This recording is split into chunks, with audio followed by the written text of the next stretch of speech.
If somebody is emotionally unavailable to you, you should be unavailable to them. I got off Instagram 4 or 5 months ago. I didn't realize just how much I was falling victim to the whole social comparison thing. You know, it raises a really interesting question of like, where is the line between addictive and fun? Drew, what I'd like to do today is just go through a list of some of the most useful things that we have stopped doing in our lives, what motivated or inspired us to stop doing it, and how it affected everything else. All right, so the first one I had for this was stop investing in people who won't invest in you. I just feel like this is another relationship lesson that I had to learn the hard way. I think most people have to learn the hard way, which is if somebody is emotionally unavailable or unwilling to be supportive or show up or give the time or energy or value to your life, why would you do that for them? It's just it's an elaborate form of social torture for yourself. I think what happens when I look at my own life, when I did this and when I talk to other people who are doing this, I think what happens is that it's very easy to treat an emotionally unavailable person as a status game. So like, let's say you're dating somebody and they kind of blow you off a lot or they're a little bit disrespectful. I think a lot of people look at that and they're like, well, if I could just be a little bit better, I'll win them over. And they start treating it as like a competition almost. So they start jumping through all these hoops and playing these games. And they're like, oh, well, maybe if I do this, then they'll make the time for me and they'll respect me. And of course, that doesn't change anything. And then it becomes something else. And so it kind of sucked into this status game with themselves where they start judging their own self-worth based on this emotionally unavailable person who's probably not even thinking about them very much. It just creates this very ugly, toxic cycle. And I think for some reason, it's very difficult in those situations to realize that the only correct action is to simply disengage. Like if somebody is emotionally unavailable to you, you should be unavailable to them. Like you should leave and go find somebody else. But I think, again, to a lot of people, particularly insecure people, that feels like capitulation. That feels like giving up. That feels like admitting that they're not good enough. And I guess it took me a long time to realize that that doesn't necessarily say anything about you or your self-worth. It just means they're not the right person. And the longer you spend chasing after them, the more you delay finding who that right person is. There's a little bit of a danger though too in that, because once you do figure that out and once you do disengage, that's what usually makes the other person be like, oh, right? Like when it's a toxic relationship a little bit. They didn't realize what they had until it left. Yes. They're like, oh, wait a second. Right. I actually really like that guy. Right. Oh, shit. Yeah. Yeah. It ties in well with people who take others for granted. I guess that could be another one on here. It's like, stop taking other people for granted. Practice developing appreciation and gratitude for the people in your life and showing it consistently. It's funny because I was on both sides of this. The people in my life who really did care about me, I took them for granted for a really long time and ignored them to chase after people who were completely emotionally unavailable and who took me for granted. And like, it's the classic story of young, insecure people who don't correctly learn the emotional skills of relationships. And this isn't just true in relationships, it's true in friendships. It could even be true in family relationships. I personally find no matter how many times I repeat this, especially on social media, like it's just a billion people like it. And they're like, oh my God, this story of my life, you know? So there it is. Stop investing in people who don't invest in you. Easier said than done, but yes. Yeah, easier. I mean, all of these are easier said than done. Did you see, by the way, actually, you might have sent it to me. The EU is suing Hinge for creating an addictive app. I looked a little bit more into this. The filing claims that Match, which owns all the dating apps, that it's almost like a conspiracy theory. That Match is like secretly pairing you with people who are going to excite you in the short run and dissatisfy you in the long run. So that the evil geniuses at Match can collect more of your monthly subscription revenue and you stay single forever. I am absolutely blown away as somebody who has studied relationship research for over a decade now. There are people in this field who have been studying relationships for 50 years who still don't completely understand why some people end up with other people. You know, meanwhile, the board at Match.com or whatever is like programming algorithms to secretly ruin your dating life so that they can get another $9.99 subscription fee from you while you go looking for another date. It's bonkers, man. Okay, well, here's another one we could talk about. Stop blaming everybody else for your fucking problems. If that's the case, get off the fucking app. If that's what you really think is happening, that's one I don't have a lot of sympathy for people at all. It's like, oh, it's so addictive and you've made me, you've ruined my sex life. Like, fuck, come on. It raises a really interesting question of like, where is the line between addictive and fun? I was thinking about this. Like, I play a lot of video games, as you know, and some of them are extremely addictive. And some of those addictive games, I like the addictiveness of it. Like, I liked that I couldn't put down Elden Ring for 3 weeks straight. Like, I loved every second of that. But then there are other games where I don't like the addictiveness of it. I feel like it's like cheap or using my brain in some like unsettling or unfulfilling way. And I don't know where that line is. I find it funny with the dating app thing where dating should be fun. You should be kind of hooked on it because it is exciting to meet new people. It's exciting to meet attractive people and get to know them and wonder if something's going to happen. I definitely had a little bit of an addictive relationship with my dating life before apps. It was just, instead of apps, I just went to bars all the time and talked to every hot girl I could find. And sometimes I wonder if it's not that there are algorithms where there were not algorithms in the past. It's that the digital world makes algorithms more apparent. So the previous algorithms for dating was bars, networking events, meeting friends of friends, being set up on blind dates. Those were the old algorithms. And those were also addictive. You were also hooked on that. You were also calling up everybody being like, do you have any single friends? I'd love to go on a date this weekend. It's just that algorithm got condensed, formalized, and then distributed in this piece of software that it's a lot easier to conceive of the algorithm when it's in that context. And it's just as addictive, maybe even more addictive. But I don't know. It's like as soon as that context changes, people get really upset about it. Like they blame the company. People like Facebook, right? People were obsessed with their friend groups and what everybody was thinking about them for all of human history. All Facebook did was formalize it in a piece of code, distribute it, and monetize it. And, now they're the most evil fucks in the world. So I don't know. I don't fully understand how these lines get drawn and why people get upset about the things they get upset about, but I don't know. So would you say that they are reflecting back on us and we don't like what we see? Yes. That's always been my argument with social media. Now, I do think that social media for people under a certain age is probably bad. I think that's pretty much indisputable at this point. It's like cigarettes, yeah. Totally. Or even drinking. It's like kids' brains are developing, so you don't want to like introduce anything into the body that's going to fuck that development.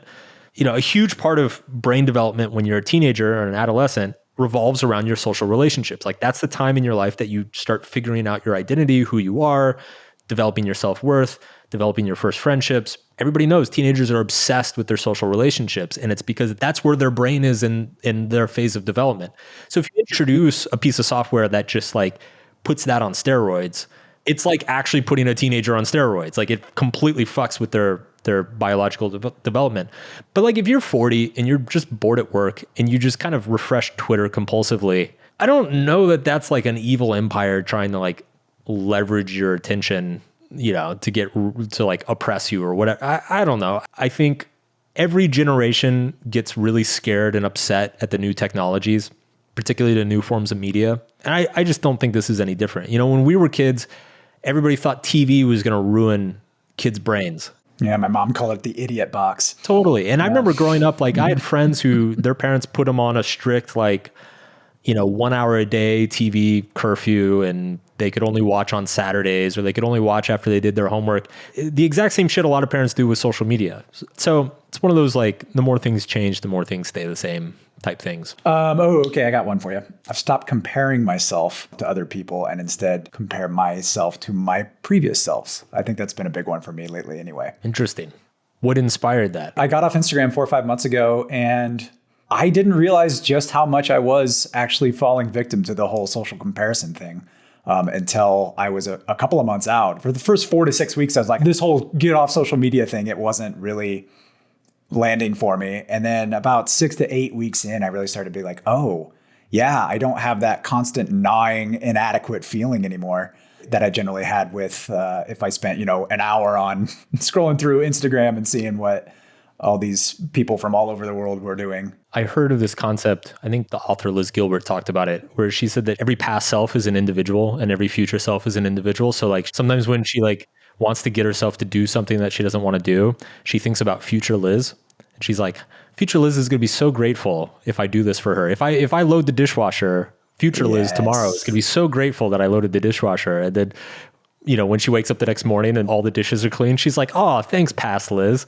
It's interesting that you like seeing yourself as this, not the same individual moving through time, but an infinite number of individuals sliced through time. This comparison piece of like not comparing yourself for self-esteem against other people or peers, but comparing yourself against, last month's Drew or last year's Drew or 10 year ago Drew. It could probably be a much healthier foundation. Maybe, unless you start thinking like, man, 25-year-old Drew, what a fucking loser. God, that guy, just a total piece of shit. I was super cool back then. You kidding me? I 25 Drew was like, was the peak Drew. I peaked. You've talked a lot about how you like to track things and, you like numbers and data. But I think really what's underneath of that is you like the self-improvement and comparing. It makes you focus on your past selves a little bit more, at least. I joke about, 25-year-old Drew being a loser, but like, I actually like that feeling of looking at myself 5 or 10 years ago and like cringing a little bit. Yes. There's something healthy to that. If you're 40, you should look at your 30-year-old self and be like, oh my God, what was I thinking? Because that's a signifier that you've grown and changed and developed. This is a tricky one because I think one message that gets broadcast maybe a little bit too much is that comparison is bad. First of all, I think social comparison is it's an innate part of our psychology. We're humans. We evolved in tribes. We're always going to care about social comparison. There's probably like a healthy way to compare yourself to others, and there's a toxic way. Like if you think about somebody who inspires you or a role model, that's a form of comparison. If there's like somebody in your life that you're like, man, that dude has got it figured out. Like, I wish I was more like him. That's a form of comparison, but that's a form of comparison that is pulling you forward rather than keeping you back. And I think the trap that a lot of people fall into is they compare themselves in ways that holds them back. They compare themselves to unrealistic images of other people. They compare themselves to assumptions that they have about other people that maybe aren't necessarily true. Or they simply like the narrative around the comparison is like, that person's cooler than me, therefore my life has no value, or I'm a loser or whatever. It's like, well, no, that person can be cool and you can be cool at the same time. Like those two things aren't mutually exclusive. So yeah, it's actually a very nuanced thing that I think just you get this blanket advice that gets thrown around of like, don't compare yourself to others. Well, it's like, well, you kind of have to, and it's kind of complicated. Yeah. You can't know who you are except for in relation to other people. That's how we figure out who we are to a large extent. And a lot of that is through social comparison. You can also compare yourself to other people and figure out what you like and the community you might fit into too, right? I think social media is actually very good at that part too. Like where you can find people who are like-minded and have common interests. Social media is very, very good at that. Taken to its extreme, it kind of just sorts us into our tribal camps though. So you have to watch out for that. Social media is very, very bad at that. And so I think for me, when I got off of social media, that was one realization I had that, hey, it's really good for like community building and everything like that in a way, but it's also very bad at celebrating those differences we have. We either feel inadequate because of the differences we see on social media, or we feel indignant that those differences even exist in the world. Yeah. So, how dare they? Yeah. How dare they have different opinions than me? Exactly. Yeah. I don't think this started with social media. I just think this is just a facet of the internet or mass media in general. I think like digital life is bad at ambiguity, whereas real life is really good at ambiguity. Like when I think back to like social groups that I was a part of regularly, like high school or people I worked with, people you see on a daily basis, like you might go in on Monday and you're like, man, Janet is such a badass. I feel like so incompetent next to her. She totally knows what she's doing. I have no idea what I'm doing. I wish I was more like Janet. Then you go in on Tuesday and Janet like completely fucks something up. And you're like, oh, okay, yeah, she is human. It's actually more complicated than that. And then you go in on Wednesday and she like asks you for help on something. And then you go in on Thursday and she's a badass again. So it's like real life is really good at showing the ambiguity and the volatility of human nature. We don't always have good days. We have very complicated lives. It's not always our best self showing up. Whereas on Instagram, it is everybody's best self showing up all the time, all day, every day, 24/7. It invites comparison to a caricature. It doesn't invite comparison to like an actual real human being who's like suffering and dealing with struggles or the ambiguity behind those struggles of like whether they're actually good struggles or not. I think what also gets lost too is that a lot of the people we admire most were actually very hated at some point. The classic heroes and idols that people hold up and revere, there's often some point in history where they were completely laughed at or derided as crazy or assholes or selfish or what have you. It's very easy to like lose sight of that and just think of the highlight reel and think that your life should be a highlight reel, and that's just unrealistic. Stop expecting other people to change. Focus on changing yourself instead. It probably won't surprise people that a person who has built an entire career out of inciting people to change struggles with expecting people to change. That, yes. And let me say this. Obviously it's not just me. I hear from readers all the time that struggle with this as well. I think where we struggle with this the most is with close friends and family, particularly family members or romantic partners. Basically a person that you love so much and you see the potential and you're like, man, if they just did this and this and this, like, holy shit, they would unlock so much potential. And the intention is very loving and noble. But what it took me a long time to learn is that even if you can kind of manipulate or coax somebody into changing for you, the fact that they're doing it for you undermines the value of that change. So like, let's say you convince, I don't know, somebody to stop using drugs, but you do it through all sorts of threats and emotional blackmail and intense peer pressure. Well, now they're not quitting for themselves. They're quitting to prevent pain coming from you. You've replaced one problem with another problem, which is now there's this resentment and manipulation going on within the relationship and maybe a little bit of a codependent dynamic that's emerged because of it. And that's assuming it actually works. 99% of the time, it doesn't even fucking work. People just get pissed off that you're trying to control them and change them. It took me probably too long to learn is that in most cases, not all cases, but most cases, it's actually more effective to simply try to meet people where they're at.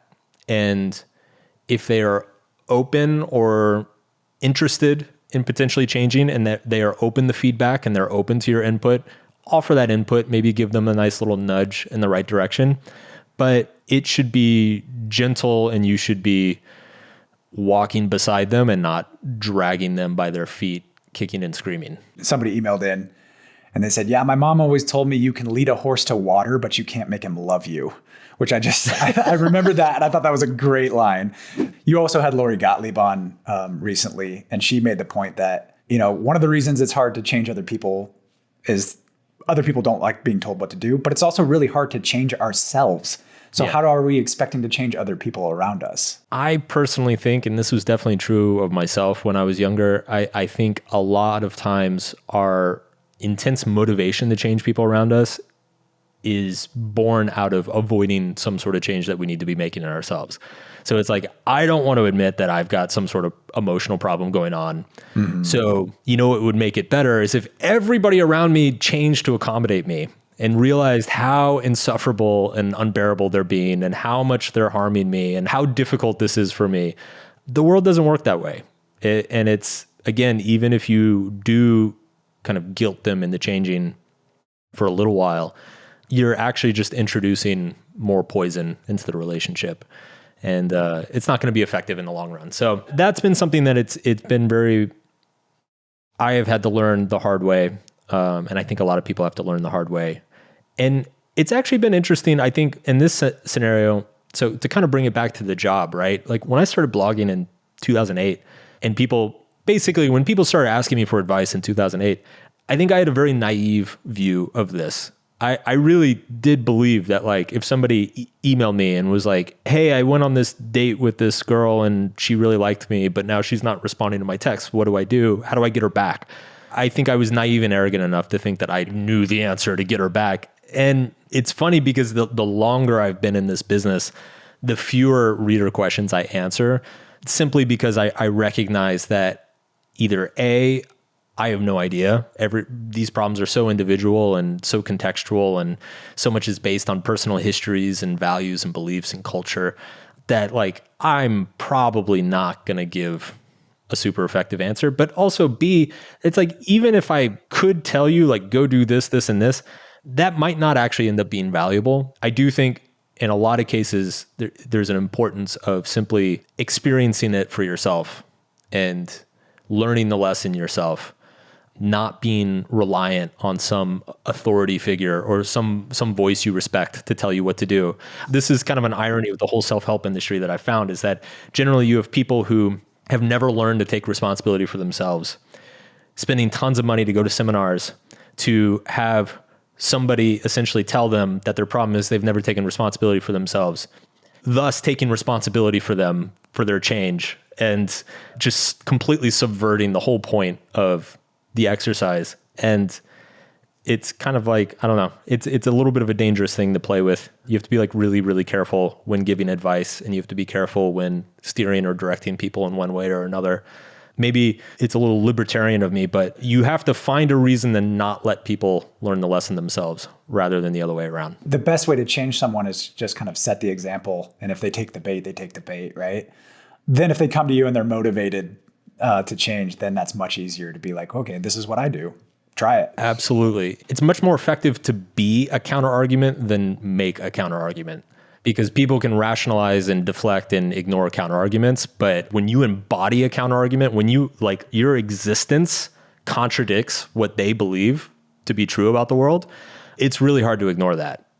Like they can't just explain that away. Like then they kind of have to engage with it. You know, Emerson has this great quote. He says like, I can't hear what you're saying because your actions are speaking so loudly. Yeah, words don't mean shit. Yeah, you can argue till you're blue in the face. Doesn't matter if you're right or wrong. Like, how are you going to embody the change in a way that is just undeniable? Which is why when I was a teenager, I thought it was such bullshit when you'd hear adults say, do as I say, not as I do. And I'm like, fuck you. You're the one supposed to be setting the example here. Like, Did you ever actually hear an adult say that? Yes, I did. I heard several times, won't name names, but I've heard that before. Do as I say, not as I do. And I was always like, what the fuck are you talking about? That is such bullshit. I was indignant about that for sure. That's some old school Nebraska child rearing there. I tell you what, we'll get into that later too. Oh yeah, we'll have a parent corner, it sounds like. So what's the most important thing you've stopped doing in your life? Stop burying your emotions and practice healthy vulnerability instead. I've never had a problem with that. Shut up. Absolutely perfect. Yeah. Flawless in every way. Well, there are so many different ways that you can bury your emotions. I've tried them all. Let me give us the top three. Got the t-shirt. I don't know about the top three. My favorite though, as I got older, I got really good about talking about and intellectualizing anything around anything to do with emotions. And that is a very, very effective form of avoidance that I've had to deal with.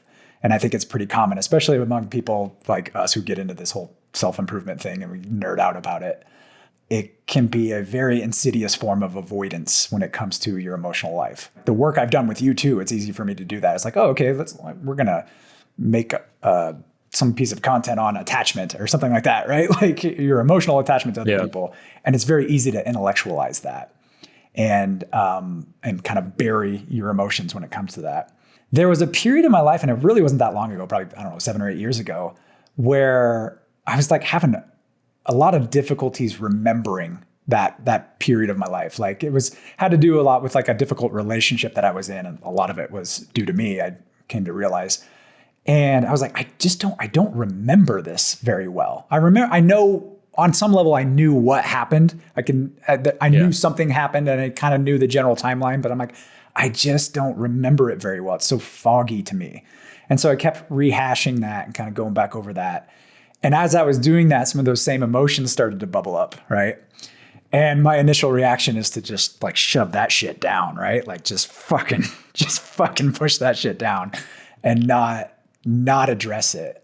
Instead, what I did was, kind of took some of your advice and I leaned into it instead. And it's like, oh no, I do remember that. The reason I can't access it is because I'm not letting those emotions kind of like just be. What it was is I was really trying to avoid taking responsibility for that particular relationship in that part of my life. And it was really unsettling for me to have to come to terms with, hey, I was being an asshole.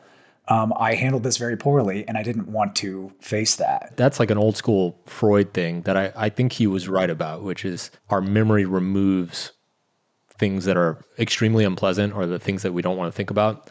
I have absolutely struggled with this. I think a huge piece of unlocking those ignored or neglected emotions is developing the courage to be honest with yourself about why you're upset about something. Like what you just said about recognizing there's a little bit of a gap in your memory around a certain area of your life or a period of your life.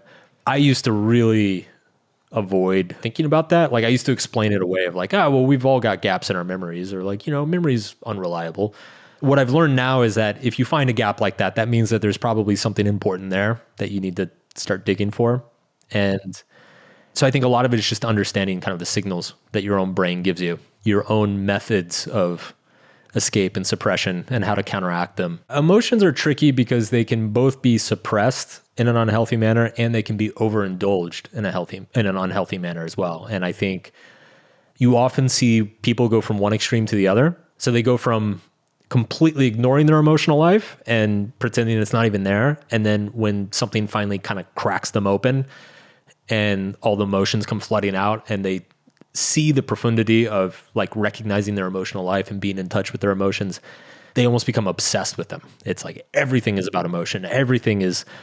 All that matters is how you feel at any given moment. And if you're mad, then the whole world needs to stop and honor that you're mad. And if you're sad or scared, the whole world needs to stop and honor that you're sad and scared. And it's like, well, I don't know if the world really gives a shit, but I'm glad you recognize you're sad or scared. Like that's important and you should feel that and you should honor it yourself, but then also recognize that life goes on, life is complicated and everybody's got their own thing going on. So this is definitely a balance question more than anything, in my opinion.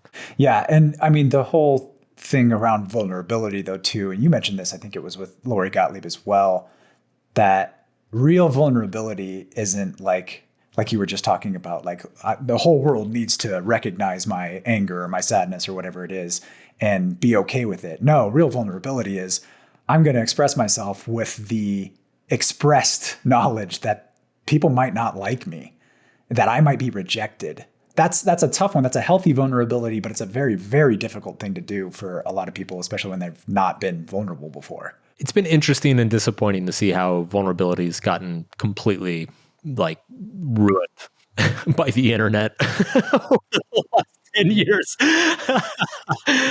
It's like there's no term good enough that the internet can't find a way to ruin it. As you know, vulnerability is a huge cornerstone of Models, my first book, and which came out around the same time Brené Brown's work came out. And Brené Brown's work describes it in the same way, is that the point of vulnerability is not to elicit sympathy. Sometimes it elicits sympathy, but that's not the point. The point is vulnerability is simply exposing yourself. It's an honest portrayal of who you are, how you think, how you feel. And what makes it vulnerable is the acknowledgement and understanding that that might be rejected, that people might not like who you are or what you reveal. And that's okay. It's still worth revealing and sharing who you are, despite the fact that it might be rejected. And it's actually that despite the fact that gives it power. What makes two people feel close to one another is when they share things that can elicit rejection from the other. That emotional risk taking that happens between two people that makes the relationship feel meaningful and valuable to them. When you are quote unquote vulnerable, well, let's call it TikTok vulnerable.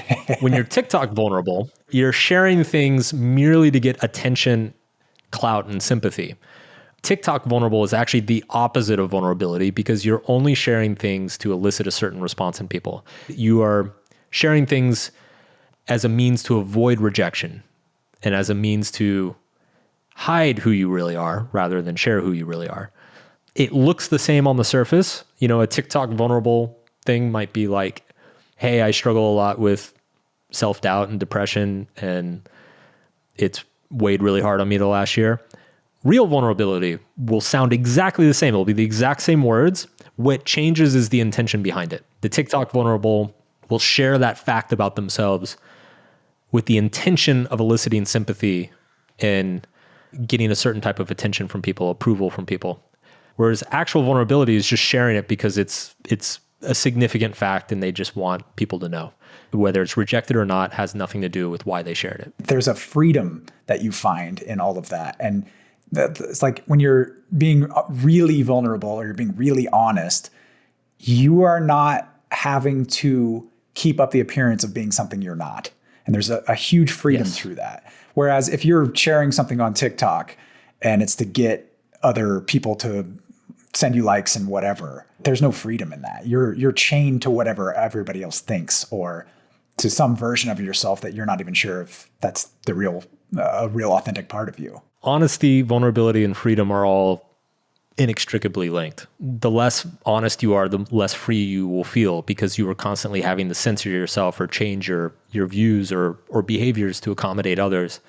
The less vulnerable you are, the less you're able to authentically share yourself. So yeah, I mean, they're all very, very fundamentally linked. And again, in the episode with Lori a few weeks ago, we talked about this almost paradox of the rise in mental health awareness and vocabulary and the discussion around these concepts. Whereas the mental health crisis is not abated at all. In fact, it's only accelerated. And Lori pointed out that the problem is no longer that there's no conversation around mental health. She said it's just bad conversation around mental health. And I think this is a perfect example of that. So many of these terms like vulnerability, trauma, even just various emotions, anxiety, their definitions have been misconstrued. They've gotten sucked into these status games on social media, and the definitions have gotten warped into something that is actually, in a very Orwellian way, like the exact opposite of what it actually is, right? Like the way vulnerability is expressed these days is actually the opposite of vulnerability. The way trauma is described oftentimes on social media is actually the opposite of trauma. It's just kind of this weird backwards world. I don't know what the fuck's going on anymore, Drew. I'm an old man. I don't either, Mark. I was hoping you would tell me. Let's help us. Yeah. Send help, everybody. We're awash in the ambiguities of the 21st century. Well, this one I've brought up before and in previous episodes. Stop sacrificing sleep for productivity or fun. One of the more interesting findings I've seen in the sleep research is that people who are sleep deprived, at first they recognize like the cognitive deficits, the physical deficits, they recognize that right away. But after a week or two, if you keep sleep depriving them, they come back and they say, oh, I've adjusted to this and I'm performing at just as well as I was before you sleep deprived me. When objectively, that is just not true. You keep giving them these cognitive and physical tests and they do worse and worse. But they think that they're fine and that they've adjusted.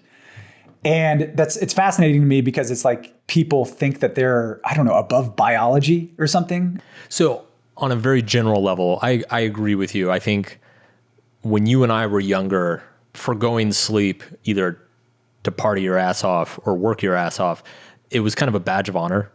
You know, I remember when I was in college, people used to like brag about all-nighters and how many days they went without sleeping or how many nights in a row they only slept like 3 or 4 hours. I do think that's a destructive status symbol. Like it's that shouldn't be celebrated necessarily. But at the same time, man, I had a lot of fun staying up all night. And I have also had extremely productive periods where I stayed up all night. So for me, I have a mixed feeling about this. I think the difference with me is that I've always slept very, very easily. And I've never had trouble falling asleep. I've never had trouble staying asleep. I could sleep anywhere, anytime. Doesn't matter. It's just how I'm wired. And so I think for me, it's probably easier to be flexible around this. Whereas I think for you, somebody who's struggled with sleep your whole life, or someone like my wife who has struggled with sleep her whole life, like what I noticed with her is that there's very little margin for error. There are things that I can get away with that she can't, right? Like I can stay up and play video games till midnight and I will still sleep like a baby as soon as my head hits the pillow. Her, like if all the screens aren't off by 9 p.m., she's completely hosed. So I actually think in a lot of ways, this is similar to how people are with like alcohol and drugs. There's some people who can go out, have a bunch of drinks, maybe do some drugs and be good for like a year and like not have any temptation or desire to do anything at all. Whereas there are other people who, if they even take like a sip of alcohol, they just spiral out of control and like the next month is demolished because they just go on this bender. And I think the same might be true with the sleep thing. I think a lot of this comes down to being aware of your own biology and how flexible you are around it. You know, it's one of those things when you say it, I like nod my head. I'm like, yeah, that's responsible. That's good advice, Drew. But then when I think back to my own life, like some of the most fun nights of my life, like would I trade those back for a good night's sleep? No, I definitely wouldn't. Or like some of the most productive sprints that I took in my career, like I probably wouldn't trade those back either. What I would do is I'd be way more selective about it.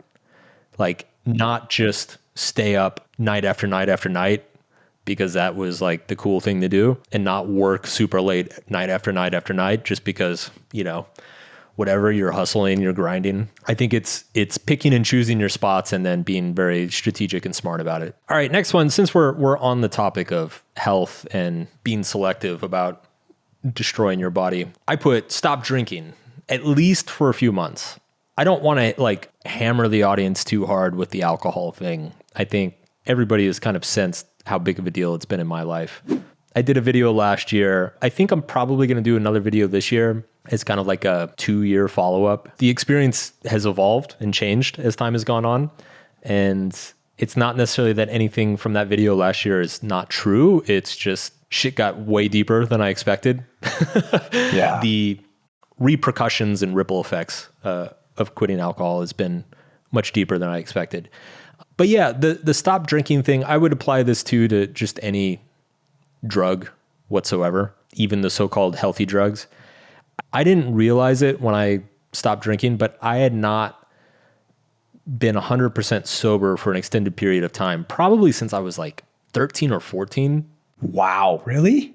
Like if you remove all substances, like the last time I was completely sober for multiple months, I was probably 14 years old. Holy shit. Yeah, I had the same reaction. Wow, okay.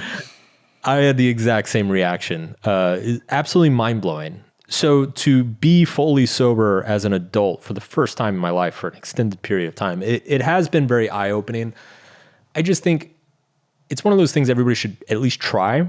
First of all, if it's hard, then that's a red flag. As someone who used to drink a lot and do a lot of drugs when I was younger, I know what everybody says the same thing to themselves. Like, oh, I could quit this anytime. It's fine. This is just, it's a thing I do for fun. It's like a weekend thing, whatever. I don't think people realize how much they bullshit themselves and rationalize behaviors. If it's hard to stop, then that tells you something. That tells you that maybe it's a little bit more serious than you thought it was. But even if it's not hard to stop, if it's relatively easy to stop, you'll have a lot of interesting observations in your life, particularly around the things that you enjoy doing and don't enjoy doing, and around the people you enjoy hanging out with and the people you don't enjoy hanging out with. It will help your health immensely. Your sleep will improve dramatically. You'll have better workouts in the gym. You'll lose weight without trying.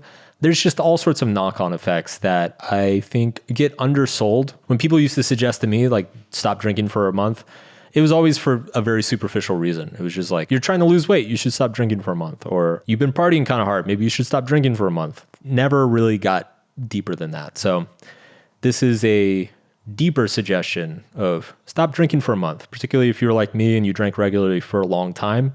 You might not know yourself as well as you think you do. Just a suggestion. Definitely. I was one of those where it was easy for me to quit. I just stopped. One day I was like, this has become too big of a part of my life. I'm just going to stop. And it was not hard for me at all. It was funny because my friends would be like, are you okay with me drinking around you? And I'm like, yes, guys, I'm fine. Chris Williamson has this thing where he says that alcohol is the only substance that people think something is wrong if you don't take it. I had to get a little bit of distance from it to realize, like you said, the person I was when I was drunk was not a good person. I think I had trouble accepting that because I enjoy being drunk a lot. Like I get very happy. I have tons of fun. If I'm being honest, obviously my behavior was terrible. If I was to like make a list of all the worst decisions I've made in my life, probably 8 out of the top 10, I was drunk. Things that I thought were funny or amusing were terrible. I definitely underestimated the mental and emotional destructiveness side of it. Like I always knew it was physically unhealthy, but like I think I underestimated the mental and emotional toll it was taking on both me and my relationships. And it's funny, like this gets into a weird thing I've been thinking about a lot lately, which is, when we were growing up, self-destructiveness was cool for a long time, for like multiple generations. From like the 1960s, I'd say up until maybe like 10 years ago, self-destructiveness was cool. It's like what got you status. It's when I was in university, the guy who was the drunkest and starting the most fights and doing the dumbest shit got the most attention, and he was like the most fun guy at the party. And it was like doing a bunch of drugs and doing a bunch of crazy shit. It won you cool points among your peers. And from what I can tell, that was true with Gen X before my generation. And I think Gen Z is the first generation I've seen that's not the case. And it's not just Gen Z. I think it's just a multi-generational awakening that's happening over the last 5 or 10 years of like people being like, wait a second, that's not cool. There's like actually nothing cool about that. Why would you intentionally harm yourself and negligently put at risk other people around you as well? Like that makes absolutely no sense.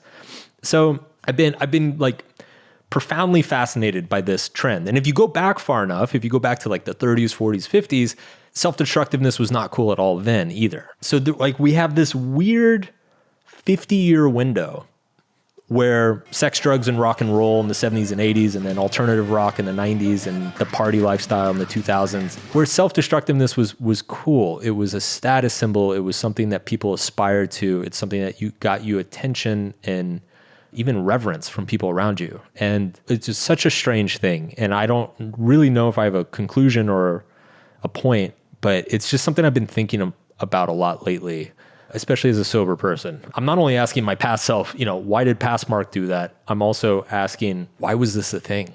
Why was this so celebrated? It's confusing. No, definitely. I think you and I too were kind of on the older side of the millennials. And so we did see a lot of that from the Gen Xers, I think, around us, the grunge rock scene and all that. It's funny. So Kurt Cobain's birthday was a few days ago, and I saw a couple like social media posts about him. I was the biggest Nirvana fan when I was a teenager. Same. And it's funny going back and reading about him as an adult. He sounds like the most insufferable, just unbearably unhealthy person. And I mean, musically, he was brilliant, just an incredible.